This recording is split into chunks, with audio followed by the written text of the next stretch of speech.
भजन संहिता 73 और 28 ये लिखा है, परंतु परमेश्वर के समीप रहना यही मेरे लिए भला है। मैंने प्रभु यहोवा को अपना शरण स्थान माना है, जिससे मैं तेरे सब कामों का वर्णन करूं। आमीन। अब ये हम लोग कई लोगों से बात करते हैं, भाई आप संडे को नहीं आए हैं, कई बार प्रार्थना में नहीं है, कई बार उपवास नहीं रख पा रहे हैं। तो उनसे जब आप बात करेंगे तो उनके बहुत सारे सवाल होते हैं। कपड़े धोने थे, पति था, पत्नी थी, बच्चे थे, स्कूल था, ट्यूशन थी, मेहमान आ गए, बहुत सारी बातें आपके सामने रख देंगे। अब ये कौन है? कॉमन लोग, बहुत बड़े लोग नहीं है, लेकिन परमेश्वर के निकट आओ तो तुम्हारे निकट आएगा।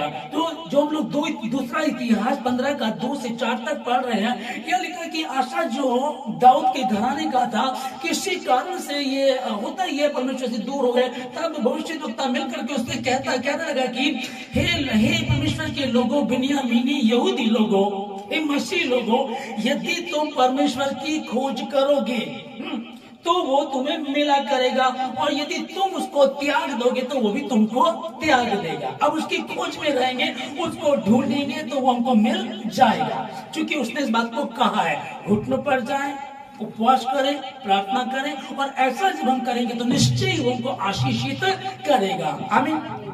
जब हमने इस वचन को हम लोग पढ़ रहे हैं कि हमको तो परमेश्वर ने कहा था कि मैं तुम्हें आशीष दूंगा, तो अभिषेक तो परमेश्वर ने कर दिया है। आप जितने मसीह यीशु में हैं, जितने आप चर्च आते हैं, जितनों ने आपने बैप्टिज्म लिया है, आप अभिषिक्त हैं। आमीन।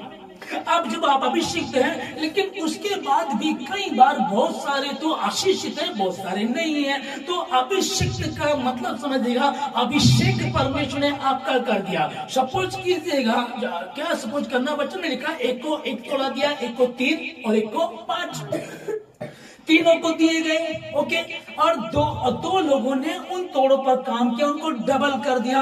एक ने उस पर काम नहीं किया, उसको दफना दिया। अभी किसके तोड़े बड़े? जिन्होंने काम किया, ठीक है ना। अब धनी तो वो सभी थे। सोचो, 1 किलो सोना इसको दिया, 3 किलो इसको दिए, 5 किलो इसको दिए। अब वो तो ठीक है, कोई बात नहीं, वो 1 किलो का 1.5-2 कर सकता था, लेकिन उसने उस पर काम नहीं किया। तो आशीषित आप सबके सब हैं, लेकिन अभिषिक्त आप हैं, पर अब अभिषेक नजर नहीं आ रहा, अब आशीष नजर नहीं आ रही। उसका कारण क्या? क्योंकि आपने उस पर काम नहीं किया है, आप उस पर काम नहीं कर रहे हैं। आप सोचते हैं कि बस एडमिशन हो गया, अब सब ठीक हो जाएगा, और ये नहीं होता है। स्कूल में आप एडमिशन लेते हैं, आपको पढ़ाई करनी पड़ती है, डेली का होमवर्क क्लियर करना पड़ता है, तब जा उसके बाद भी एक एग्जाम होता है, साल में एक बार वो इम्तिहान होते हैं, उसको पास करने के बाद तब जाकर के आप अगली क्लास में जाते हैं या उसी में रहेंगे, ये तब फैसला होता है। तो ये मत सोचिएगा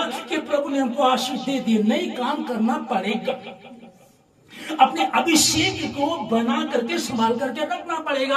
अभी प्रार्थना नहीं सुनी जा रही तो कोई बात नहीं है, अपने आप को पवित्र करो, अपने जो तुम्हारे हाथ जो पाप में थे उनको शुद्ध करो, दुचिते मत बनो। अब मुंह में यीशु और बगल में छुरी लेकर के घूमेंगे तो बात नहीं बनेगी। कहते ना, वो दूसरी कहावत होती तो हम तो ये कहेंगे कि मुंह में यीशु, हालेलुया, और बगल में छुरी। तो दुचित लोग अपने हृदय को शुद्ध करो, अपने हाथों को पवित्र करो, और तब जब तुम उसके समीप आओगे, निश्चय वो तुमको ढूंढ लेगा। हनोक की ईमानदारता परमेश्वर को समीप चला करता था, इसलिए वो उठा लिया गया।